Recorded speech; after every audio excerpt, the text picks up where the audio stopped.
सुनो, इस सड़क का खेल भी अजीब है। हर रात जब मैं इस वीराने से निकलता हूँ, अंधेरे में कुछ चलता फिरता महसूस होता है। कभी कोई परछाई पीछे भागती है, कभी झाड़ियाँ खुद ब खुद हिलने लगती है। एक बार मैंने देखा कि मेरी बगल वाली सीट पर कोई बैठा था, लेकिन मैं अकेला था।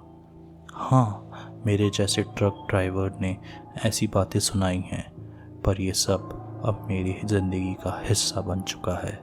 हर रात डर के साथ सफ़र करता हूँ, पर रुकता नहीं, क्योंकि ये रास्ता है और ये रास्ता कभी खाली नहीं होता। नमस्कार और स्वागत है आप सभी का सिनिस्टर स्टोरीज़ में, जहाँ हर मोड़ पर सिहरन, हर कहानी में डर और हर किस्से में रहस्य आपको बांधे रखता है। आज की हमारी वीडियो में हम आपको सुनाने जा रहे हैं 2 ट्रक ड्राइवरों की दिल दहला देने वाली कहानियाँ, जिनमें उन्होंने अपने सफ़र के दौरान अजीबोगरीब और भयानक घटनाओं का सामना किया। तो चलिए बढ़ते हैं अपने कहानियों की तरफ।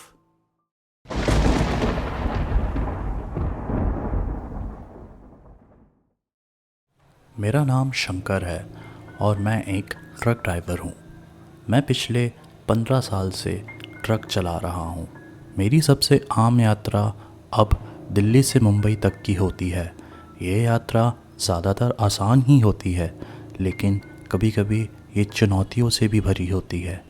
मैं रात में ड्राइव करना पसंद करता हूँ, क्योंकि ट्रैफिक कम होता है, जिसके वजह से मैं ज़्यादा दूरी कम समय में तय कर पाता हूँ। लेकिन रात के समय जब चारों ओर सन्नाटा होता है, तब मैंने कुछ अजीबोगरीब चीज़ें देखी हैं। अनजाने प्राणी, अजीब सी छायाएं, सब कुछ।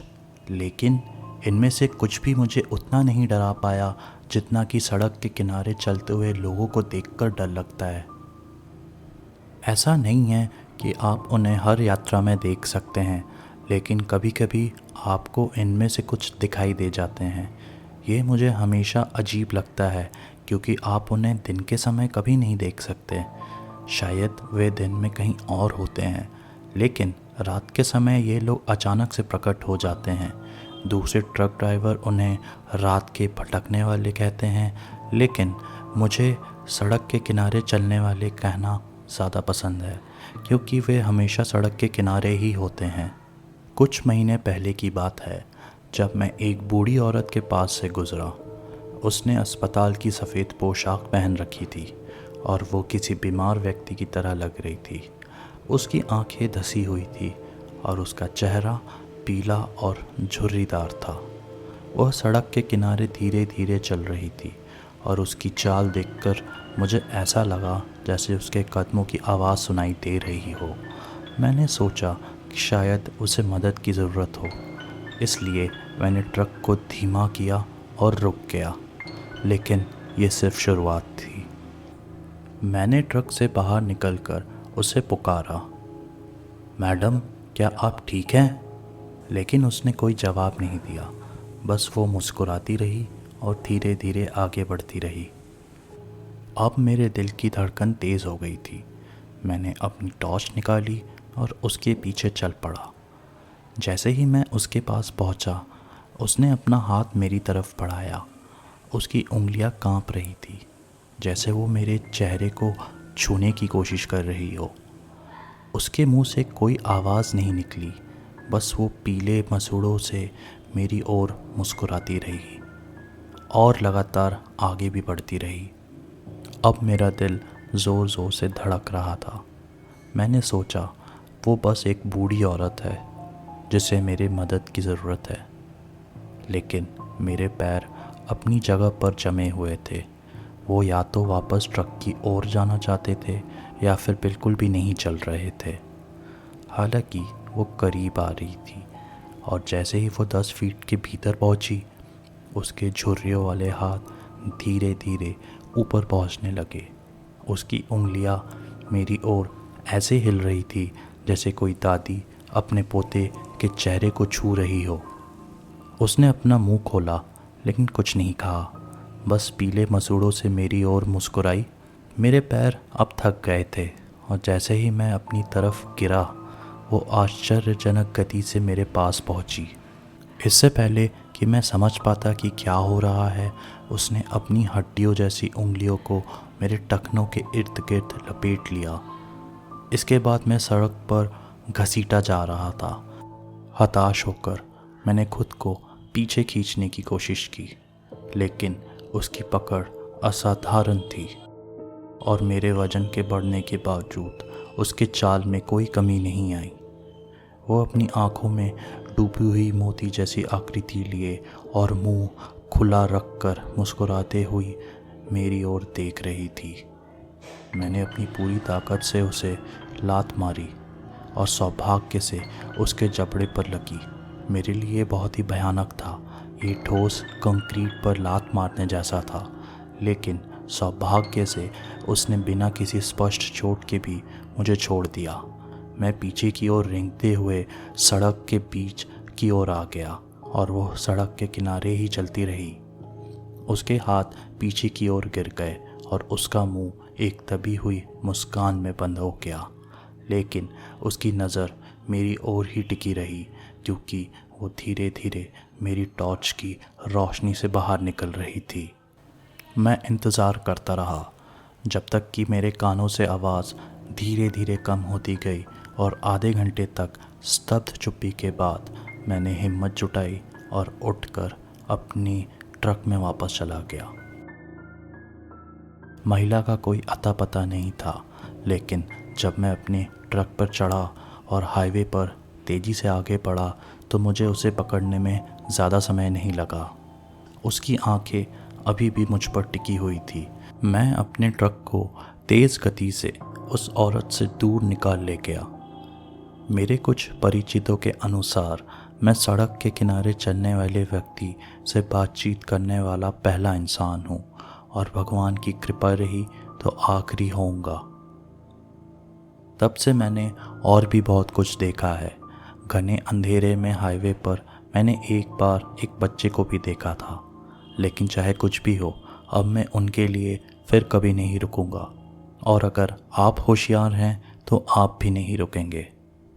उस रात के बाद से जब भी मैं ट्रक चलाकर गुजरता हूँ, सड़क के किनारे चलने वाले हमेशा मेरी तरफ देखते हैं, जो वो पहले कभी नहीं करते थे। लगभग वैसा ही जैसे उस बूढ़ी महिला ने मुझे देखा, वे सभी मुझे देखने लगे। मुझे ये सोचकर नफ़रत होती है कि अगर मैं उस दिन आज़ाद नहीं हो पाता तो क्या होता, लेकिन मैं जानकर निश्चिंत हो सकता हूँ कि मैंने अपनी चेतावनी सार्वजनिक कर दी है और शायद मैं इस कहानी से कुछ लोगों को बचा सकूं। ये कहानी है सुरेश की। सुरेश एक साधारण सा ट्रक ड्राइवर था जिसने अपनी पूरी ज़िंदगी सड़कों पर गुजारी थी। उसे बहुत तजुर्बा था और रास्तों की अच्छी जानकारी भी। वो दिन रात ट्रक चलाने में माहिर था और उसे कभी भी डर नहीं लगता था, चाहे रास्ता कितना भी सुनसान या डरावना हो। लेकिन इस रात कुछ अलग था। उसे नहीं पता था कि जिस रास्ते पर वो जा रहा है वहाँ उसका सामना एक ऐसी भयानक ताकत से होगा जो उसकी ज़िंदगी हमेशा के लिए बदल देगी। सुरेश की ट्रक सुनसान सड़क पर तेजी से दौड़ रही थी। रात का समय था और चारों ओर घना अंधेरा था। जंगल के बीच से गुजरती हुई वो सड़क हर किसी के लिए डरावनी थी, लेकिन सुरेश को अपने काम के सिलसिले में अक्सर इस रास्ते से गुजरना पड़ता था। वो अपने विचारों में खोया हुआ था। तभी उसकी ट्रक के हेडलाइट के सामने अचानक कुछ दिखा। वो चौकन्ना हो गया और ब्रेक लगाकर ट्रक को रोक दिया। सुरेश ने देखा कि सड़क के बीचों बीच एक महिला बैठी हुई थी। उसके लंबे बिखरे हुए बाल और फटी हुई साड़ी उसे और भयानक बना रही थी। सड़क की हल्की हल्की रोशनी में उसका चेहरा ऐसा दिख रहा था जैसे किसी परछाई ने उसे ढक लिया हो। सुरेश ने डरते हुए ट्रक की लाइटें तेज की और जो दृश्य उसने देखा उससे उसकी रूह कांप उठी। महिला के सामने एक छोटा सा बच्चा लेटा हुआ था जो शायद बेहोश था, लेकिन महिला के हाव भाव कुछ और ही कहानी कह रहे थे। वो बच्चे के ऊपर झुकी हुई थी। उसके चेहरे पर एक अजीब सी भूख दिखाई दे रही थी। सुरेश के दिल की धड़कनें और तेज हो गई। उसने महसूस किया कि यहाँ कुछ बहुत ही भयानक और अनहोनी हो रही है। अपने डर को पीछे छोड़कर सुरेश ने ट्रक का दरवाज़ा खोला और बाहर कदम रखा। हर कदम के साथ उसकी सांसें तेज होती जा रही थी। जैसे ही वो महिला के करीब पहुंचा, उसकी नज़र उस पर पड़ी और तभी सुरेश के पैरों तले जमीन खिसक गई। महिला कोई साधारण इंसान नहीं थी। उसकी आंखें गहरी, काली और खाली थी, मानो उनमें कोई आत्मा ही ना हो। उसके चेहरे पर एक खिंचाव था, जैसे उसकी चमड़ी को किसी ने खींचकर विकृत कर दिया हो। अचानक वो अपने विकृत चेहरे को ऊपर उठाकर सुरेश की ओर देखने लगी। उसकी आंखों में एक अजीब सी चमक थी, जिसमें एक अमानवीय भूख छिपी हुई थी। सुरेश ने देखा कि महिला ने बच्चे के शरीर को अपने बड़े नुकीले दांतों से नोच नोच कर खाना शुरू कर दिया था। उसके दांत किसी जंगली जानवर की तरह थे और वो बच्चे के मांस को नोचते हुए अपने खूनी हाथों से और भी भूख दिखा रही थी। यह दृश्य इतना भयानक था कि सुरेश के रोंगटे खड़े हो गए। सुरेश के कानों में बच्चे की चीखें और महिला की भयानक हंसी गूंजने लगी।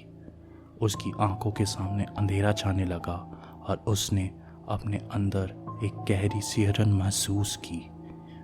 वो डर के मारे कांपने लगा। उसके शरीर का खून जैसे जम गया हो। सुरेश ने हिम्मत जुटाई और ट्रक की तरफ दौड़ने लगा।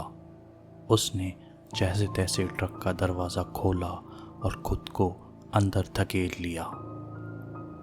उसने ट्रक स्टार्ट की और पूरी रफ्तार से वहाँ से निकलने की कोशिश की, लेकिन उसकी नज़र बार बार शीशे में पीछे देख रही थी। शीशे में उसे वही महिला दिखाई दे रही थी जो ट्रक के साथ साथ दौड़ रही थी। उसकी चाल असामान्य थी और उसकी हंसी सुरेश के दिल में डर पैदा कर रही थी। अचानक ट्रक के अंदर एक ठंडी हवा का झोंका आया और सुरेश ने महसूस किया कि वो महिला अब ट्रक के अंदर आ चुकी है। वो पीछे मुड़कर देखने की हिम्मत नहीं कर पा रहा था, लेकिन उसे महसूस हो रहा था कि वो महिला बहुत पास आ चुकी है। सुरेश ने अब ट्रक की रफ्तार और बढ़ा दी। उसकी सांसें तेज हो रही थी। उसने भगवान से प्रार्थना किया कि उसकी जान बचा ले, लेकिन वो महिला की हंसी उसे अब भी सुनाई दे रही थी और वो चीखती हुई बोली, तुम मुझसे नहीं बच सकते सुरेश, अब मैं तुम्हारे साथ ही चलूंगी। सुरेश ने आखिरी बार हिम्मत जुटाई और ट्रक को सड़क पर बने एक पुराने मंदिर के पास रोका। उसने ट्रक से बाहर कूदकर मंदिर की तरफ दौड़ लगा दी। जैसे ही वो मंदिर के अंदर पहुंचा, उसे एहसास हुआ कि वो महिला की आवाज़ और हंसी अचानक गायब हो गई। मंदिर के अंदर की रोशनी ने उसे थोड़ी राहत दी, लेकिन उसकी सांसें अब भी तेज चल रही थी। वो मंदिर के अंदर एक कोने में जाकर गिर पड़ा और उसकी आंखों से आंसू बहने लगे। उसने भगवान का धन्यवाद किया कि वो बच गया, लेकिन उसके दिल में वो भयानक दृश्य और वो महिला की डरावनी हंसी हमेशा के लिए बस गई थी। उस रात के बाद सुरेश ने कभी भी उस रास्ते पर ट्रक नहीं चलाया, लेकिन हर बार जब वो उस घटना को याद करता, उसके रोंगटे खड़े हो जाते और उसकी आंखों में वो भयानक दृश्य ताज़ा हो जाता। उस चुड़ैल की भयानक हंसी और बच्चे की दर्दनाक चीखें उसके मन में आज भी गूंजती रहती है। तो दोस्तों, आपको ये कहानियाँ कैसी लगी कमेंट बॉक्स में ज़रूर बताएं। और अगर आप हमसे कोई कहानी साझा करना चाहते हैं तो डिस्क्रिप्शन में दिए गए ईमेल एड्रेस पे भेज सकते हैं। दोस्तों, ये मेरा पहला चैनल है और मैं एक नया क्रिएटर हूँ, तो उम्मीद है कि आप ज़्यादा से ज़्यादा सपोर्ट करेंगे, इसलिए चैनल को सब्सक्राइब ज़रूर करें। धन्यवाद।